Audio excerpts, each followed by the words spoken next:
జై తెలంగాణ. ఫిరాయింపు ఎమ్మెల్యేలో 8 మంది లిఖితపూర్వకంగా నిస్సిగ్గుగా మేము ఇప్పటికీ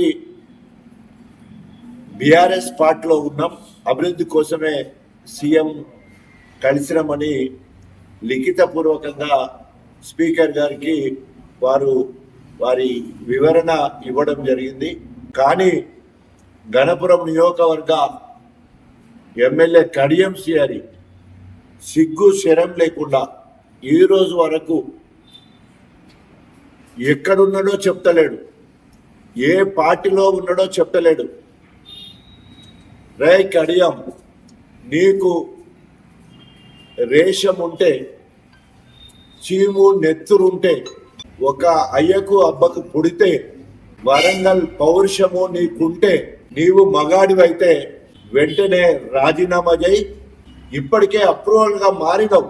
నేను సంవత్సరం కిందనే కాంగ్రెస్ పోయిందని పేపర్లలో మీడియాలో మాట్లాడడం కాదు, నీ కార్యకర్తలు కూడా నిన్ను అసహించుకుంటున్నారు.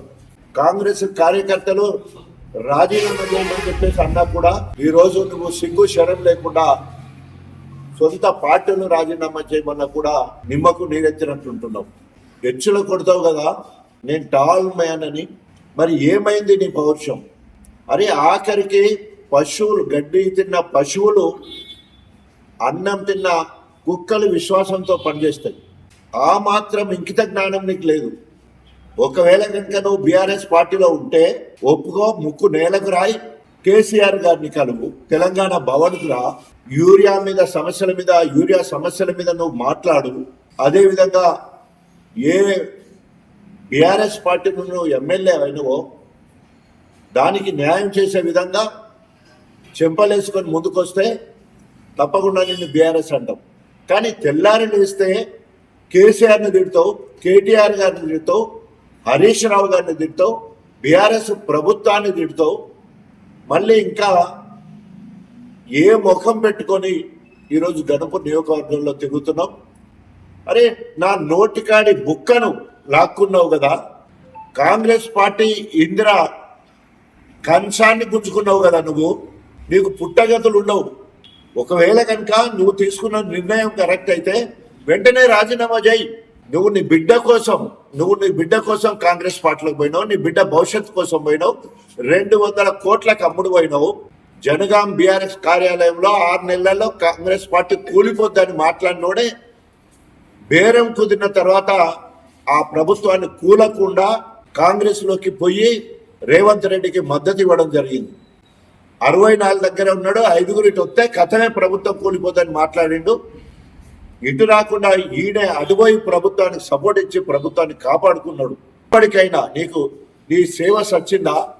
నువ్వు మొగతనం లేదా? నీకు మొగాడివి కాదా? నువ్వు కొండమురలు అందుకే అన్నాడు నిన్ను ఒక అవినీతి తిమింగలాని. నువ్వు 25-30 ఏళ్లలో మేము ఎక్కడున్నావు గట్లే ఉన్నాం. మేము మా ఆస్తులు చూడు, ఇవాళ విపరీతంగా ఆస్తులు పెరిగిపోయినాయి నీకు.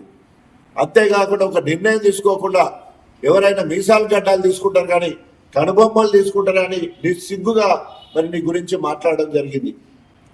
ఇప్పటికైనా నీకు ఏమాత్రం రోషమున్నా పౌరుషమున్నా వెంటనే నీ ఎమ్మెల్యే పదవికి రాజీనామా చేయాలని డిమాండ్ చేస్తా ఉన్నాం. నీకు దాదాపు 65 సంవత్సరాల నుండి ఎస్సీ రిజర్వేషన్ను అప్పనంగా వాడుకుంటున్నాం. ఏమాత్రం అంబేద్కర్ గారి రాజ్యాంగం మీద గౌరవం ఉన్నా, ప్రజాస్వామ్యం మీద గౌరవం ఉన్నా, నైతిక విలువల మీద గౌరవం ఉన్నా వెంటనే రాజీనామా చేయాలని డిమాండ్ చేస్తా ఉన్నాం.